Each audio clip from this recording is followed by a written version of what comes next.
Welcome to Zambia's hottest radio talk show. And now, join your host, Zakaria Chavula, on the Hot Seat, exclusive to Hot FM 87.7. Yes, glad to be back today, Thursday, the 2nd of October 2014. This is your favorite talk show. We call it the Hot Seat. Today on the program, we host MMD National Secretary Muhabi Lungu, who is here to discuss the recent changes in the former ruling party, where the party dissolved the entire Copperbelt Provincial Executive Committee, the Lukulu and Kaoma district executives, together with the Mangango constituency executive.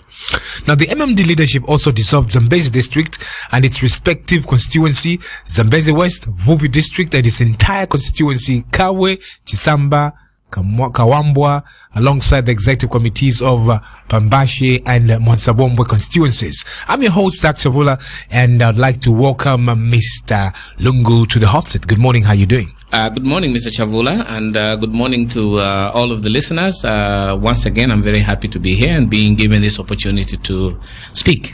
Are you trying to reshape the party so far? How are things going after dissolving a lot of committees here and there? Yes, we are trying to reshape the party.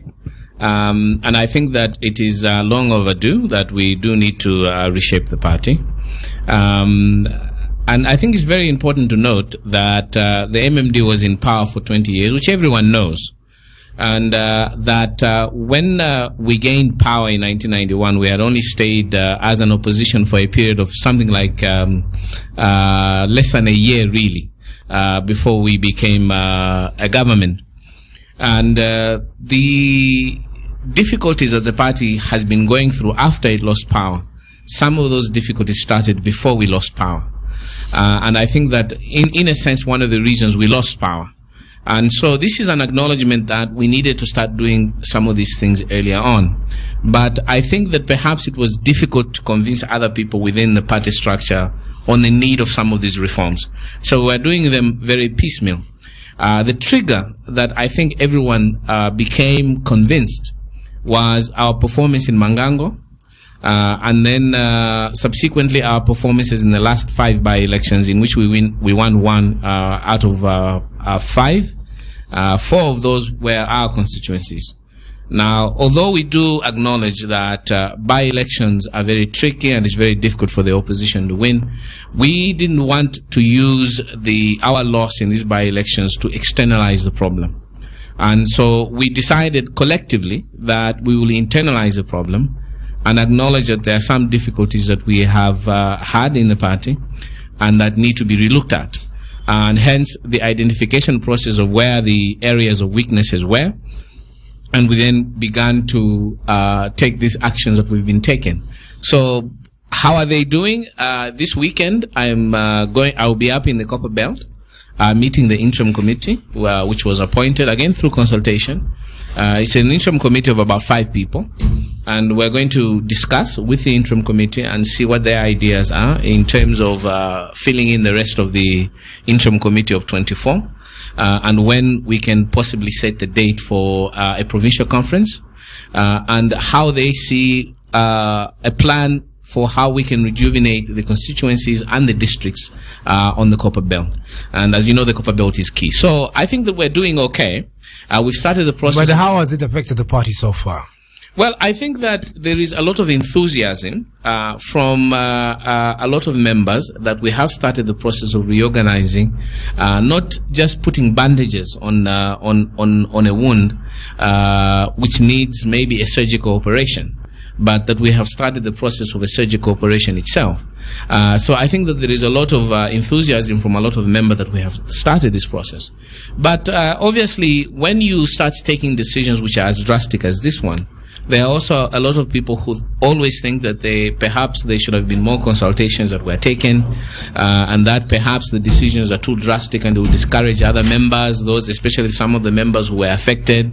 But as a party, you're ready for the consequences. We are ready for the consequences, and I think that really the first consequence is really just to ensure our members that we are not saying that everyone who was in that committee was disloyal or was not committed or was not for some reason. But as a party, you believe it was inevitable to take this step? We believe that it was inevitable to take the process, and some of the recommendations to dissolve some of these districts actually came from either the provincial committees themselves, who felt that there were some lapses and weaknesses which needed to be redressed in the districts, and some of the recommendations of the solution of the Copperbelt province itself came from some members within the provincial committee themselves who felt that they were not gelling very well. And that, or perhaps they were eyeing certain seats. Well, it is possible, but I think that when you look at the performance of the party, say in the recently held by-election, say in Masaiti, we won, and you could see that the committee there was very organized. But when you see our performance, say in Luansha, you can see that there were some difficulties there. And I think that the difficulties really emanated from the gelling at the provincial levels, and many of them acknowledge that. So we are going to be very candid to discuss those issues so that we can begin to really refocus and re-look at ourselves with new perspectives. And so I think that we have started the process. There will be a provincial conference because, as you know, we've always emphasized that the MMD does not appoint. It is an elective. So, when exactly are you expected to announce the new executive committees in the affected areas then? Well, soon, after further consultations have been done. And as I said, these are interim executive committees. They're not permanent ones because they have to be elections held within those areas in order for us to say that this is now the new executive, because that is what our constitution says. So we have to execute our rules and regulations in accordance to the way they are set within our procedures and rules, and as well as what they say in the constitution. So I think it will be soon. In the case of Copperbelt, I would hope that we will be able to hold a provincial conference by the first quarter of next year, 2015, which is the same for Western Province. Initially, there were some recommendations that Western Province also be dissolved, but after some further consultations, we decided together collectively with the Western Province that perhaps the best way was to consolidate it first, and then let them work on the districts and the structures, and then we set a date for a provincial conference. So also in the first quarter. So as a party, you're hoping this process is going to revive the party. What if it doesn't revive the party? What is going to be the next move by the MMD? Well, we are 100%. I am 100% convinced. The president 100% convinced, and I think that the great majority of members of the MMD are convinced that this is the right way to do, because it was also in accordance with our constitution. We have to do it. We have no choice, because the mandate of many of the provincial conference, provincial executive committees is about to come to an end anyway. It is going into the last year, as is the mandate with the ordinary session of the National Executive Committee. So it is due, and we are supposed to be holding a convention from a constitutional point of view every 5 years, which is it's supposed to be by April 2016. Now, there is a common view from a lot of people that perhaps it should be held a little bit earlier, and so those recommendations will be made. But by virtue of the fact that we have started this process means that we have blown the whistle in terms of trying to attract as many new members as possible who want to come and participate in the reorganizing of the party, and also to look at those people who may have been disciplined, who may have been charged. This is a fresh beginning to say, look, let us restart. It's a new beginning for the MMD. Let us restart. I mean, I was given instructions by the president when we lost the Mangango to restart this process, and the instructions were that there should be no sacred cows, that we should be able not to be afraid to start from scratch if need be. And so whoever wants to leave the party can leave. It's okay. Yes, and yes. Well, it is not okay, but we have reached a critical position in the life of the party where we would like to have people who are committed to the ideals of the party. What does the party believe in? It has a certain orientation towards the rule of law and the democratic norms. It has a certain orientation towards the belief in the free market. It has a certain orientation to integrity and morality within the political system. And we want people to belong, and it also is a party that represents the whole country, and not only one ethnic group or two ethnic groups. And we think that there are many values that the MMD stands for which people can safely say I can belong to this organization. And we believe that people should, those who do not ascribe to those values, who think that what is more important is to be with the winning team, if they think that the winning team is either the UPND or the PAF or NAREP or whatever, to make that decision at this critical point, whether they should go and join the UPND or NAREP or PAF or whatever other political party they may be. Obviously, we want everyone to stay.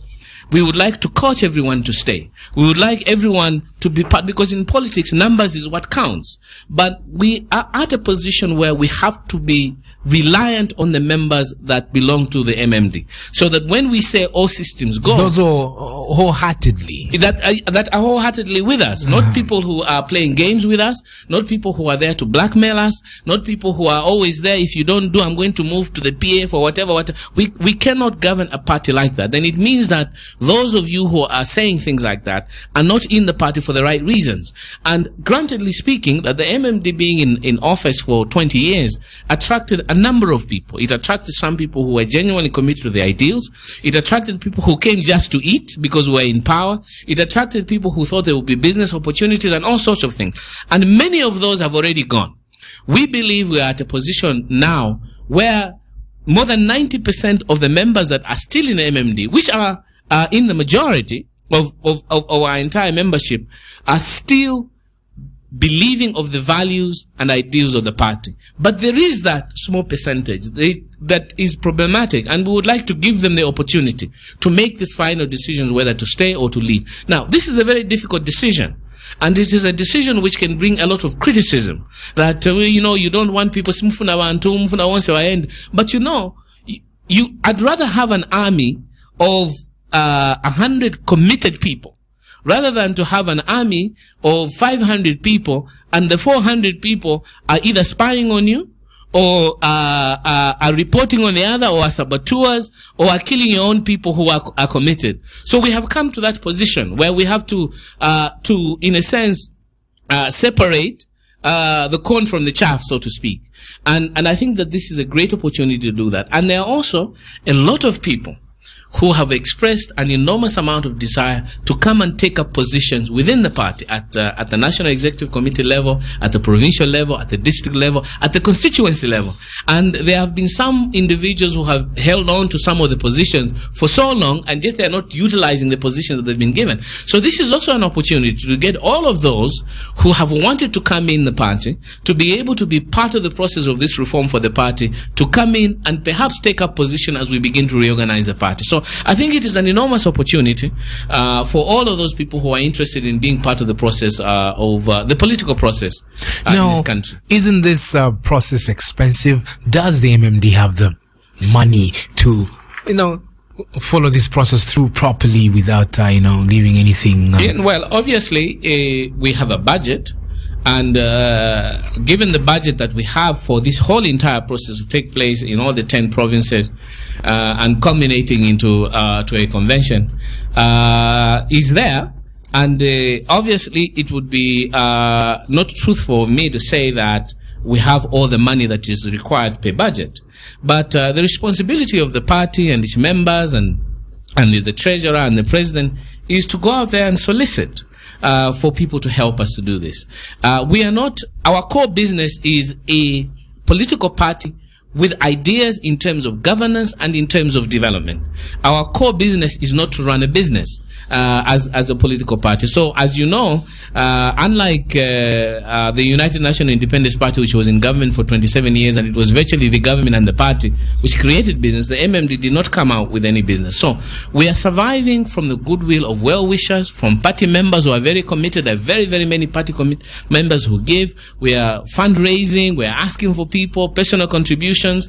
And I believe that because the heart is in the right place, because what we want to do is not arising out of a selfish individual for Muhabi Lungu to go and retain the national secretary when the convention is called, or any other individual. We think that people are going to help us. So you want to rely on people to help you?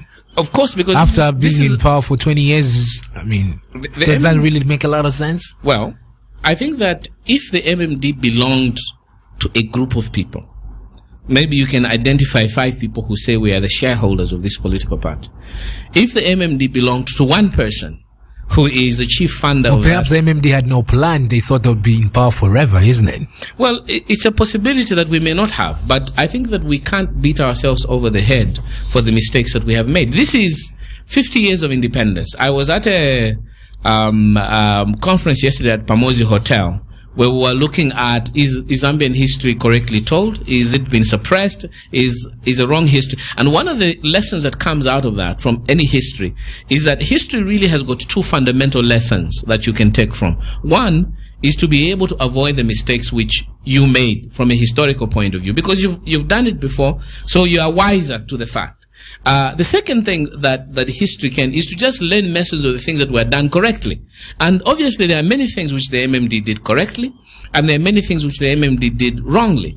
And the best thing to do is to have a positive approach to this and to begin to reform, so that you perhaps expand in executing those things that you did correctly, and you reduce in those things that you did not do so well. And this is not to cast the blame on any specific individual, but I think that is just the process that every learning organization or living entity has to go through. So, did we make a mistake? Perhaps we did, but I wanted to finish the point that the MMD does not belong to a single individual. It does not belong to just a group of people. The MMD is an idea which was created by the masses of this country because they wanted democracy and they wanted a free market system. And that democracy and a free market system has yielded results for this country. Maybe it hasn't gotten us to the promised land, but it has yielded. So I think that... But with that said, do you think the MMD is still relevant to the Zambian politics if what they wanted has been achieved? So should the MMD still be in existence? No, should people really... No, but it has not been achieved. We have a situation in the country today where the party that is in government is not democratic. We have a situation in the country today where the party that's in government refuses to give us permits. Where just recently one of the opposition party in the Copper Belt was denied a permit to hold a rally. The MMD used to do the same, so I mean, why are we even talking about it? No, that is not true. And again, let us not have this generalization if we are to move forward. We must accept. We should accept that the MMD set it by precedent. You're just reaping what you sow. That we should have changed the Public Order Act. But by the same token... 20 years you didn't change it, so please don't cry over spilled milk. No, it is not spilled milk. We didn't change it, but we were not implementing it in the manner in which this government is implementing it. This government came into power with the promise that they would make improvements upon where the MMD failed to give 100%. And if the people of Zambia voted for you to make improvements, and then what you are doing is to regress, then it means that you have done something that is fundamentally wrong. And that is the reason why you need democratic parties to remind the government that what you promised the people was... You know, everybody just sees the need of maybe changing the Public Order Act when they are on the other side. Believe me, whatever party can come into power today, they'll still leave it the way it is. No, I'm telling you. Well, politicians are all the same. I think that you have become a negative, and I don't blame you for that. I believe that a lot of Zambian people have become very cynical about the political process, and I don't blame them for that. It's through experience. It's what we've experienced. It's what we've seen. It is because there are very few people who are candid and will stand for what is truthful and what is right. And it is also because, and a lot of times, we place value in individuals and not in institutions. And I think that regardless of what the record may have been for the MMD in certain areas where people are dissatisfied, I think that people also have to be honest enough in the areas where we scored enormous achievements. And I think that those achievements are to be put within the right context. And to compare the MMD to the PF in terms of governance record would be completely misplaced. And I think that every ordinary Zambian who is honest would know that our governance record was much better. It may not have been perfect. We may have also abused the law. That's why you were kicked out. You abused so many things. Yes, and that is why we are kicked out. And that is the reason why the people of Zambia should not be fixed on what may not have been achieved, but should be prefixed and preoccupied on the great things that were promised to be achieved. So when someone comes to try and push the idea that we are to be better than where we were and not going backwards, you cannot then blame us for demanding that we must keep a certain standard. We brought this country from maybe A to B, or in terms of grade, we brought it up maybe from a D plus to a B. We should be going to an A and not going back to D. And that is what is happening in this country. Truth be told, the MMD did promise a lot when they were coming into power. Back in 1991, I was just a young man that's graduating, doing my grade 12, and we were so hopeful. But after the 20 years, is there anything much to talk about? I don't think so. The PF promised too much. Have they delivered? Okay. They haven't. So some politicians just You were graduating in 1991. Yeah. And I voted for the MMD. Yes, okay. Yes. So you are saying that there were a lot of promises. Yes. Did you have democracy before 1991? No, we didn't have it. You didn't have it. Yeah. Was this station in existence before 1991? It was not in there because you couldn't have it. Did you have a private media, the Post and other newspapers before 1991? You didn't. You didn't have cooking oil. You didn't have soap. You didn't have chocolate. You didn't have DSTV. For the people to say that the situation of the MMD did not improve this country dramatically, I think that would be dishonest, really. Maybe our expectations were high. No, we did not create expectations which were beyond. And I mean, after the unip rule, or, you know, I'm saying one party rule, then we had a democracy was ushered in. We thought, hey, we had this country could have been moved mountains. We did move it by mountains. We did move it by mountains. This country in 1991 had a GDP per capita of 320. The GDP per capita by the time we left this country in 2011 was above 1,000. We had taken it from a low-income country into a middle-income country. Now, these are statistics which people say, no, they are macroeconomic statistics. But the fact is that we expanded the middle class to what it is today. And there is no one who is sane and fair who can say that the MMD did not fundamentally change the economic circumstance and the political circumstances in this country, because we did. Maybe younger people may have difficulties in appreciating that there has been some change. But there has been an enormous amount of change between 1991 and 2021. The question you can ask, did we eradicate poverty? The answer is no.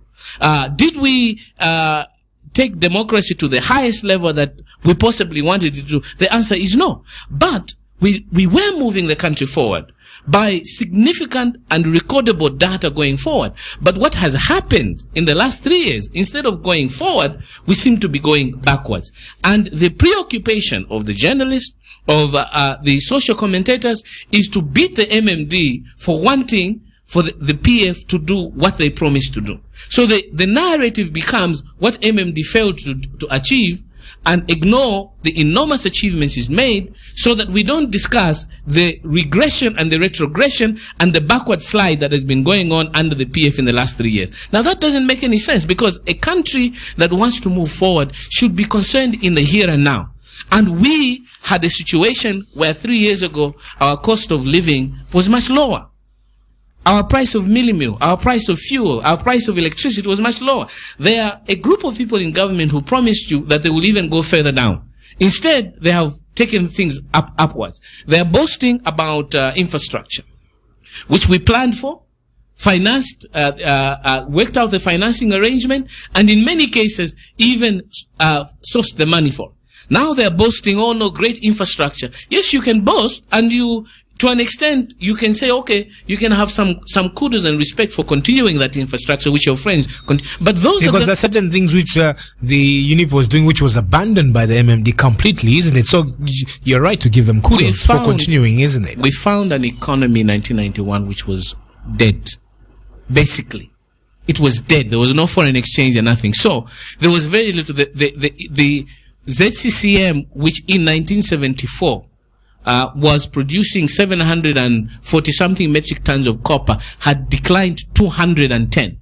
The jobs in the mining sector, there were companies that were collapsing by themselves and people could not be given. So all of those, you have to be honest enough to suggest that the MMD enormous things. And I don't think that it is fair to continue to push us to the defensive mechanism of what happened 20 years ago. People know what was in place 3 years ago. Okay? And as opposed to what was in place 3 years ago to what is in place 3 years later is a completely different situation. You can boast about infrastructure, which we started. What about the 5 million jobs which the PF promised to the Zambian people? What about more money in people's pockets, which the PF promised to the Zambian people? What about the constitution, which the PF promised to the Zambian people? Which the MMD also failed to deliver. So. No, again, that is not entirely correct. And if a society wants But we don't have it, so it is correct. Mr. Chavula, what I am trying to get you to understand, and perhaps I'm not being very successful, but let me accept that maybe I'm not doing a very good job. But let me reorient a little bit. The objective of a society is to move from point A to point D. Okay? The objective of somebody's livelihood is to grow from being a child to being an adult. And in that process of growing, when you are 2 and you get to 18 years old and now you want to get to be ready to marriage, you can't say that everything that I did from the time I was 1 to 18 years was successful. But you cannot say that I have not gotten to 18 years so that I should now be ready to get married. Now, over the issue of the constitution, we had appointed an NCC. The NCC debated the issues and took this thing to Parliament for enactment. The failure of the enactment of the Parliament, which had very good progressive bills in it, was not because the MMD failed to ratify it. It is because the PF and our colleagues in the UPND walked out. Now, that fact... So we're going to play the blame game? No, I don't want to play the blame game. I'm trying to put things in the correct context so that we argue intelligently and not because we want to be excited. Because yesterday I was at a conference, even today is there, in which we are trying to discuss issues of women participation in the political process. And one of the recommendations which has been consistently raised in this country was that perhaps there are requirements to have affirmative action within the constitution and within the electoral process of the country. For example, the mixed member proportional representation system, which was accepted by the NCC and taken to Parliament, had it been passed, automatically today we would have already reached the 30% women representation in Parliament. But there were individuals that thought that that was not such a significant issue, that because they wanted to prove a point that the MMD could fail, you sabotage the process. So that later you can say that the MMD was uninterested in the constitutional process. It means that you have denied yourself the opportunity to improve your circumstances. Now, here is a man who says, okay, fine, you failed. I'll give you in 90 days. 3 years later, the constitution has not been given. And then the whole country should be fixated with what the failures were when we're... Okay, so while we're still on that subject, can you describe to us... in your view, what you think the performance of the PF has been in the last 3 years? They just clocked 3 years, isn't it? I think that just like when you're marking an exam, I used to be a teacher, a lecturer before, and when I set a test question, or I have 3 or 4 questions that I've put on the paper, I already know what the answers is. For example, if you say, what is the distance from Lusaka to the Copper Belt? You know that it's about 310, between 310 and 320 thereabout. I know that the answer is not going to be 600. And I know the answer is not going to be 100 kilometers. So when that question has been asked, as a lecturer or as a teacher, I will mark depending on the answers that I'm providing. Now, like that, the PF had also set a number of promises which they made to the Zambian people, which were used as a basis for them to get into power.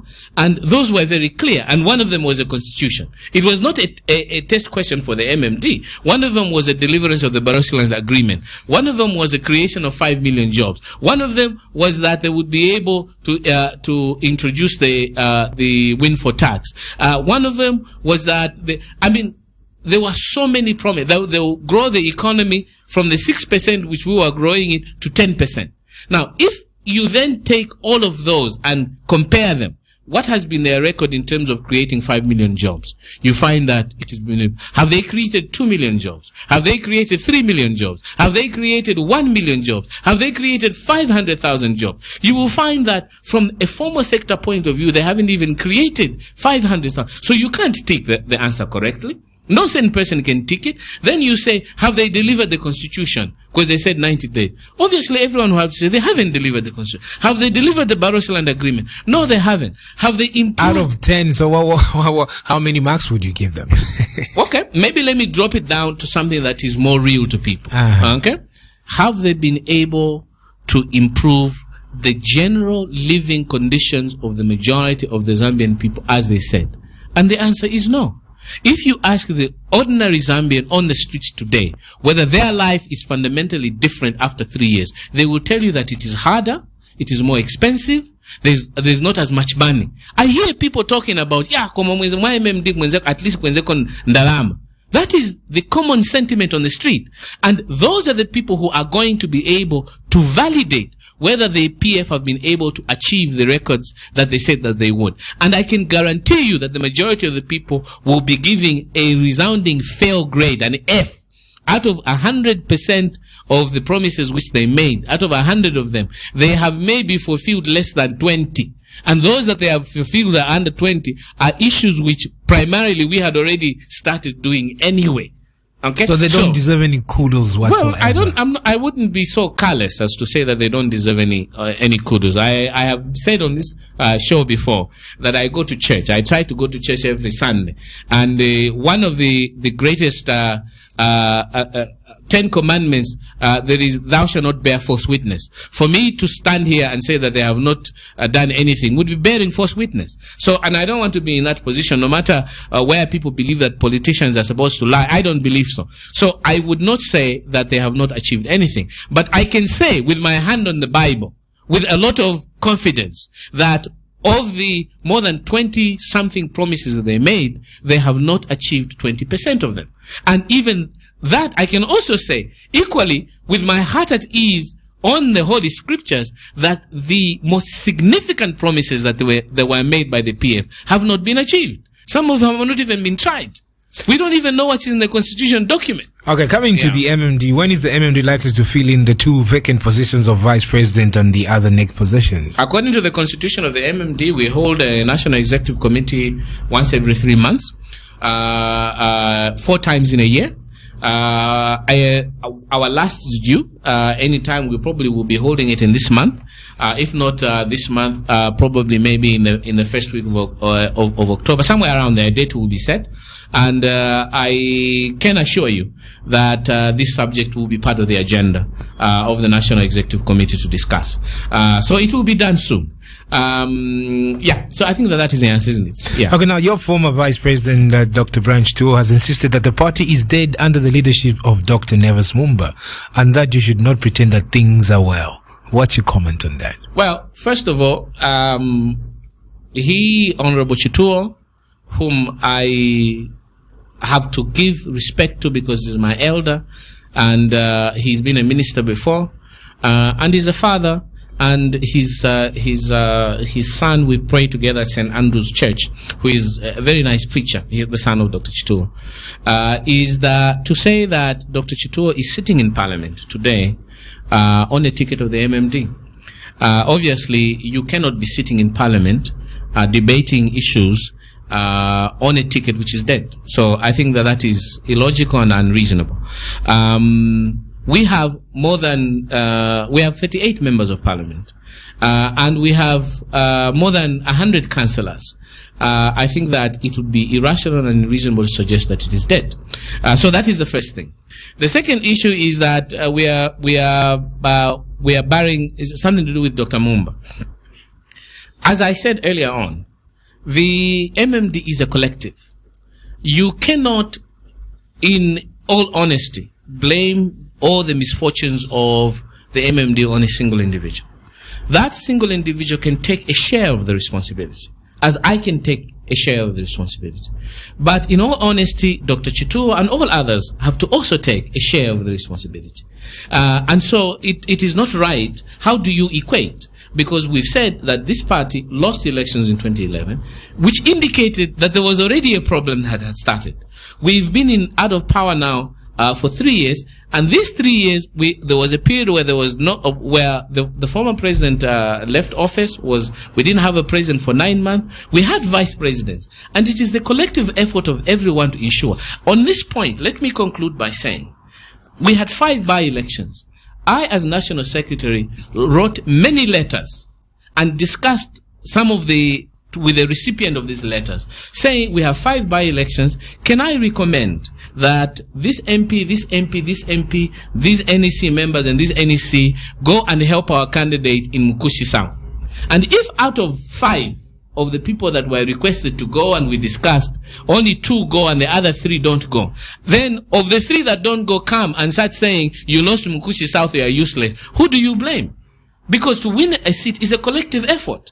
And there are a lot of people in the party that are making sideline comments about the welfare of the party when they themselves are doing nothing to improve the welfare of the party. Now, that is first of all being dishonest. Secondly, it's not being fair. Thirdly, it shows some level of callousness. And I think that we cannot continue to accept that behavior before. Then last part of your question was, and what are you doing about it? Well, that is the reason why I am here, explaining that because we do acknowledge that there are certain members of our parliament that may not be as committed. There are certain members of our National Executive Committee which may not be as committed. There are certain members at the provincial committee, at the district committee, that may not be committed. We are not exactly 100% sure of what the reasons are. So let us start the process of ensuring that we rebuild the party from scratch. And that is what we are doing now. This decision by itself is going to even bring some of those people who are criticizing the party. And some of them are saying, why are you dissolving? You are chasing away people.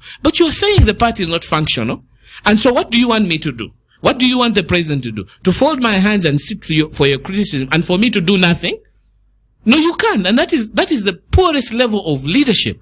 If you have seen that there is a problem, you have to be bold enough to take the brave decisions that are required, regardless of what the repercussions are going to be, in hope that there will be enough committed members of the party to ensure that this party will be better. And I am 100% sure, as the president is, as members of the National Executive Committee is, as all of those who are sympathetic to the MMD are, that we will be able to surmount this bridge, that we will be able to surmount the mountain, and that we will be able to rebuild a party which is stronger.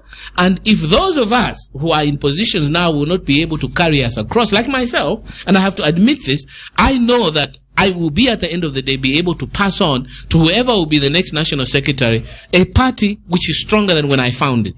And I will not be blackmailed or frightened into making the right decisions because people think, no, we'll vote you out. Then that would be cowardice. That would not be leadership. I have to do what is in the best interest of the party. And that is what we are doing now in this party.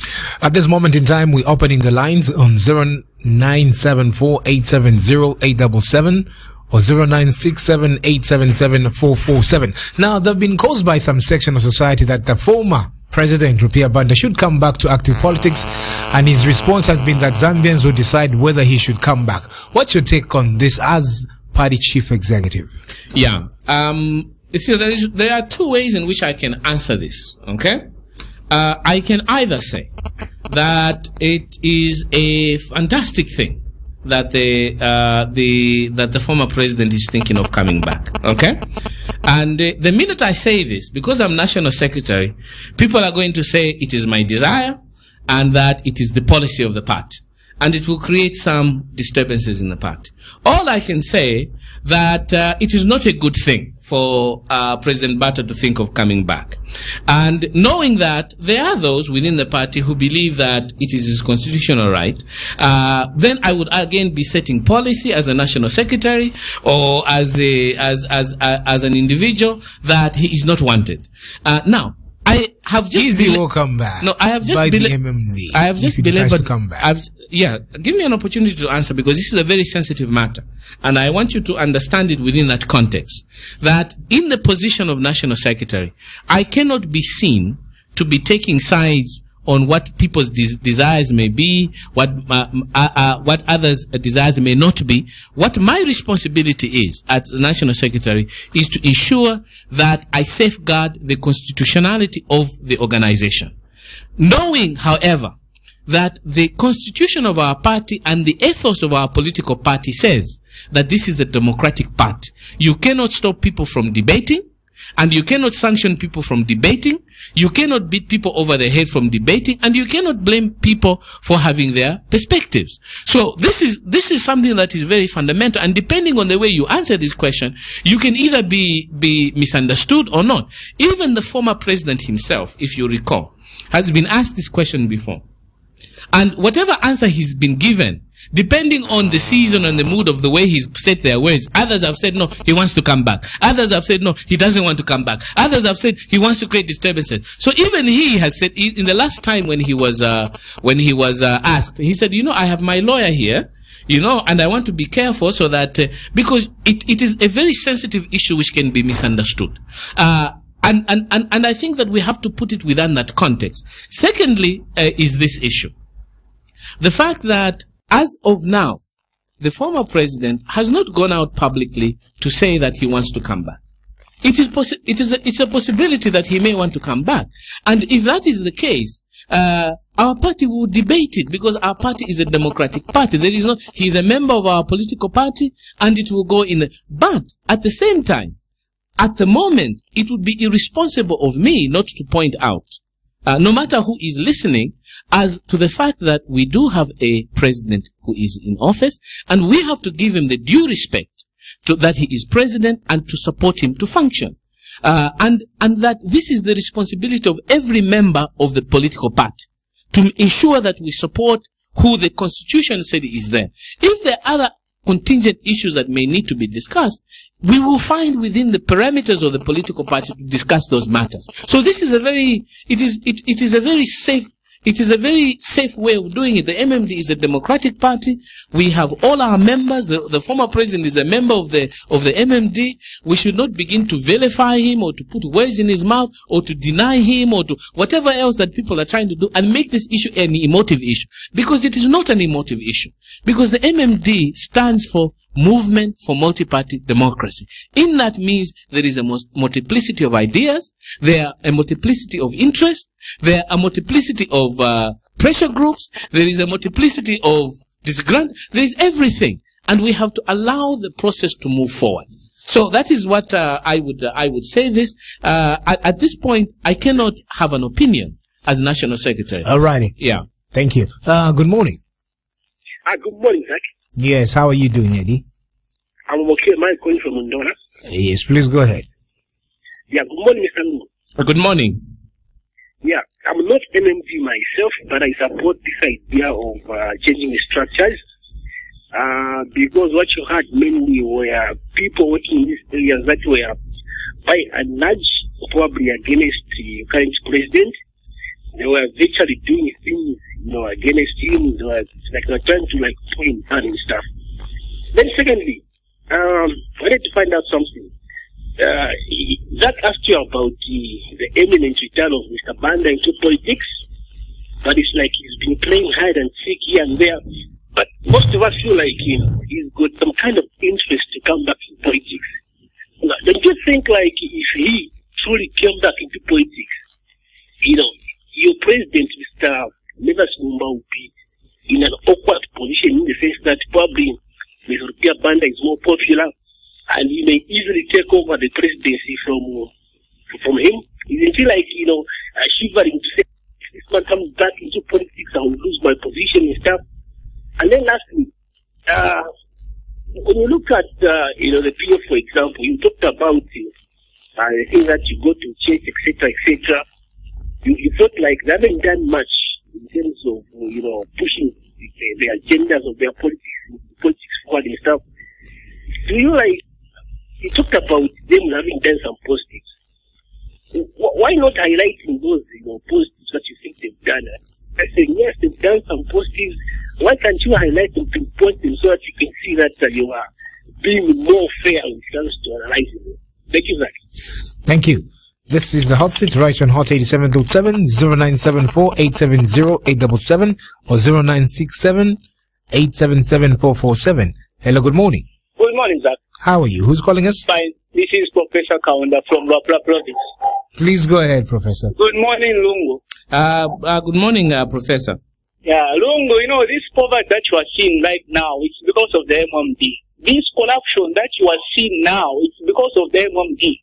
The only thing the MMD did for this nation, it was only about introducing the so-called democracy. You get the point? MMD has been in power for the past 20 years. You've never done anything apart from bringing democracy. You get the point? So you have got no right to condemn the CS government. Let us give them an ample time. They've been in power for 3 years. So it will be very ridiculous for you to condemn the PF that they've failed. You've been in power for 20 years and you've never done anything. You understand? When I was working as a civil servant in MMD, I used to get paid one. This time around, I'm getting paid more than 5,000. There is no engine worker in government who's getting paid less than 3,000. But in MMD, we used to get paid peanuts. You get the point? When Tokobi's are working in private sectors, at least they're getting paid above 700. You get the point? Talk of infrastructure, talk of hospitals, schools, and so on and so forth. So there's nothing like it's you planned. It's a fellow for much time. No wonder will kick you out. You get the point? Okay?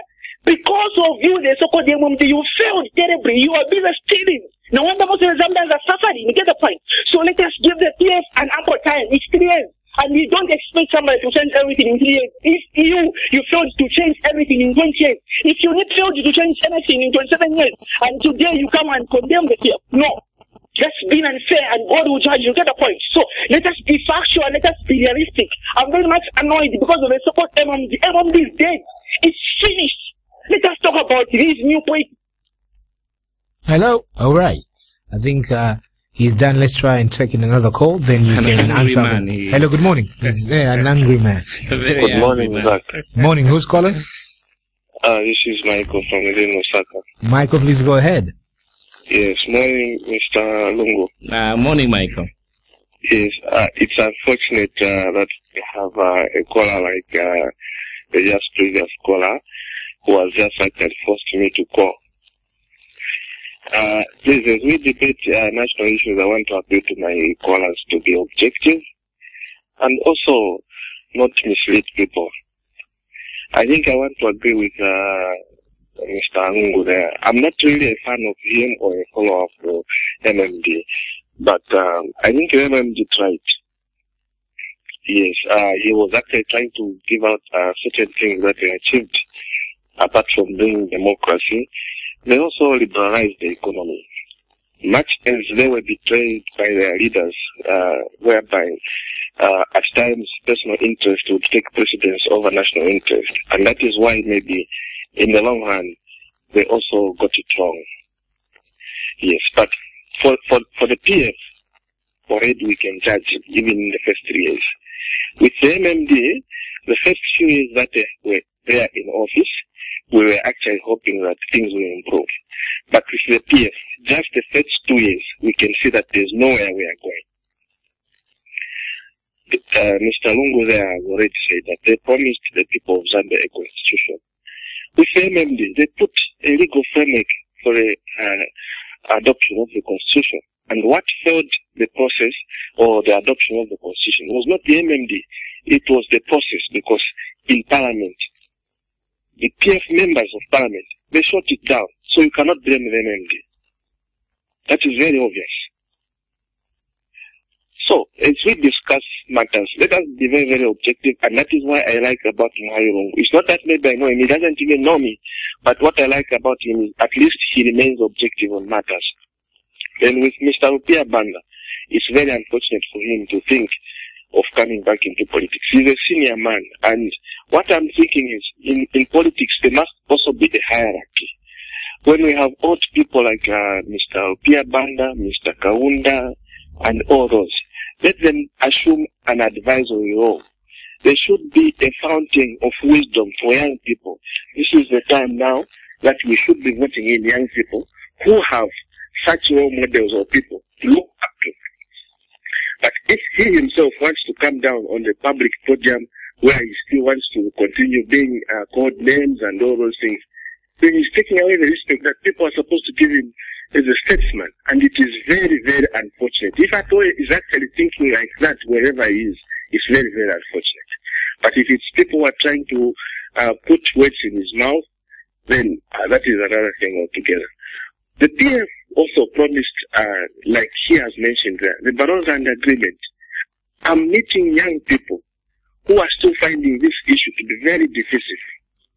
And I'm very happy that he was actually attending a conference somewhere in Pamosi where they were talking about history. Is it being properly okay, can you get to the point to give other people chances as well, sir? Yes. Now the thing is, I only hope that when we celebrate the 50 years jubilee, we'll be able to look back and see where we made mistakes so that we move forward as a country. Thank you very much. You're welcome. Thank you. Mr. Lungu? Yeah, I think that Michael is sober, and not only because he's supporting me, but I think that he's sober in the manner he handles it, and he's taken his opinion on a number of issues, and we should respect those views. So let me not talk much about. Let me talk about Mr. Professor Kunda. Obviously, he's very, very angry, as you can see. He's very bitter, and I have difficulties in understanding that bitterness myself. With the exception that maybe I can say that you're wondering where it's emanating from. Where is it emanating from? And I am forced to draw conclusions. And one of the conclusions that I might draw is that he's possibly a very loyal member of the PF, and he has not liked the fact that I have said the PF has failed. I mean, it's one of the possible conclusions. I'm not saying that it is, but that is one of the things I've said. Now, to say that the MMD achieved nothing in 20 years is a complete and total untruth. And I think that most individuals can come to their own conclusions as to whether the MMD actually did that or not. To continue repeating this thing that MMD is dead, it is only satisfying those people who wish it to die. And I should assure them that it is not dead, and it shall not die, and it shall live and even become stronger. But the point he made is about stealing and thieves and corruption, which he said we are. Look, the newspaper, the Post newspaper, that was extolling as a beacon of truth by members of the Patriotic Front, and they danced in front of them and they said, no, these people are always right about everything they were writing about the MMD. The Post newspaper now is calling people in the PF a bunch of werewolves and vampires and ravenous wolves who are corrupt and who are sucking the bloodline of this country. That is the newspaper that was supporting the PF. That is what they are saying about the PF leadership. And they even go further to begin to exonerate and delineate or to demarcate between the rest of the leadership of the PF and isolate the president as the only angel who is by himself. Yet, when these things were happening in the MMD, everything that was going wrong in this government, whether it was at the local level, whether it was at the ministerial level, whether it was in Shangombo, it was Rupia who was responsible. Rupia, the terrible man. Every condemnation was Rupia. Now he's calling them werewolves, vampires, and whatever. What has changed? But he says that the president is okay. It is the rest of them. Now that ought to give you an indication of what is happening in this country. According to some reliable sources who were supporting them, they are vampires and ravenous wolves who are governing them. Is it me who said it? It is your own supporter who is saying this, someone who has supported you, passionately for the last 3 years. So please let the PF put themselves in context, because the Zambian people are not children, and we are not idiots, We are not idiots. You can repeat as many times as you want whether the Zambian people are callous or not, but we are not. We are very reasonable people. He talked about highlighting the positives of the PF, okay? Now, I did say that it would be erroneous of me to say that the PF have not achieved anything. But it is not my job to be a vuvuzela for the PF. It is not my job. My job as a member of the opposition is to provide checks and balances so that where they have failed to achieve, they can achieve. For Professor Kunda. Professor Kunda, obviously, is one of those people who is more than prepared to overlook all the bad things that the PF have done, so that he can shout on top of the mountain about the greatness of the PF. The Post newspapers and other papers who think that President Michael Sata is a saint have been given that responsibility to idolize him and to get other people to put on white robes and maybe follow him into the church of later-day Sataist or whatever you call him, because there's a Messiah that they are following. That is their responsibility. My responsibility, the responsibility of the MMD, is to ensure that there are checks and balances provided. I can acknowledge some things, but my main role is to say that you have not fulfilled what you have done. In less than 2 minutes, what is this vast debate that is going on? What's your take on that one? This is another very important issue, which I would wish to bring to the table. First of all, the position of the MMD on this matter, from an economic point of view, is very clear. The VAT Rule 18 has been in place since 1997. And all these years, we have not been having any debates over the issue of this VAT and the capacity of the government to refund mining houses of their tax refund. It has become an issue now, okay, over the last 6 months. And partly because this issue has become, because it is being used to prove that a certain minister is corrupt by a person who has got an interest within the way the PF operates within that institution. So rather than the people of Zambia having an economic debate about VAT, we are having a political debate about VAT to prove a point. The position of the MMD is that in accordance to Rule 18, the mining houses are owed their refund, just like any other person who claims VAT. If you think that the law should be changed, you must undergo a process by which you think that the law must be changed. And not changing the rules in mid-air, because the precept of an economy which functions well is on the basis that the rules must be clear, they must be consistent, and they must be changed. They should not be changing haphazardly the way the PF governs this country. So that is our position, is that this matter is very clear. The Economic Association of Zambia has made it a point. The Chambers of Mines has made it a point, and we support those that are saying a refund must be given. Are we saying that the mining houses should not pay more tax? No, that is not what we are saying. Are we saying that there should not be some changes to the law to ensure that the mining sectors and other business houses contribute more to the treasury? No, that is not what we are saying. We believe that they should be, but do not use extortion or blackmail or political clandestine issues and whip up emotions so that you can fulfill a political agenda using an economic agenda. I know Honorable Chikwanda myself, and I think that in as much as I am quoting what a newspaper is saying about ravenous wolves and vampires, I don't think it is fair the way Honorable Chikwanda is being treated. And this professor can say good things about, I think that Honorable Chikwanda is a decent man. I may not agree with all his economic policies, but I think he's a fairly decent man. And I think that it is unfair for someone to go in his house and record him over an issue of VAT or whatever, and then make it a political issue because you want to get him fired. And then you want the rest of us to support you because you have got a particular agenda to support the infighting that is going on within the PF. I don't think that that is fair. And if anyone is going to fall for this trick, then we are being taken as useful idiots.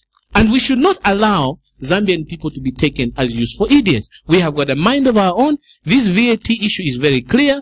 The government has an obligation to refund. And if they want more taxing revenue, let them come up with a mechanism and a system by which they can obtain greater revenues from the mining, which we would all agree. But if you are going to cause Mopani to close because you've been careless, if you are going to continue to have a situation where the mining houses are failing to invest and paying our people, then you will have done a fundamental mistake for this country. You promised the people of Zambia win for tax. Why have you shifted the argument from win for tax to VAT? And that is what most liars do. Most liars are very good at changing the parameters. No, I didn't say win for tax. And then you start talking about VAT consistently. It means you are not being honest. Mr. Lungu, thank you so much. So there you have it, ladies and gentlemen. We're happy that Mr. Lungu could join us and be our guest this morning on the hot seat. And I'm sure when we invite him next time, he's going to come through. Thank you so much. Have a great day and all the best. I'm very, very grateful for this opportunity, Mr. Chavula. I hope that, I know that you will give me other opportunities. Of course. But please, my message to Zambian people, to many young people that are there, for women especially, I want to appeal to young women, old women and whatever, come to the MMD. We have started the process of remaking this institution, and it is your institution. And we want as many of you people to come, and some of you, if you want to come and challenge me at the convention when we do hold it, because we are holding it, I welcome you to come so that we can rebuild the ideal. The MMD is the only hope for this country. Thank you. Thank you.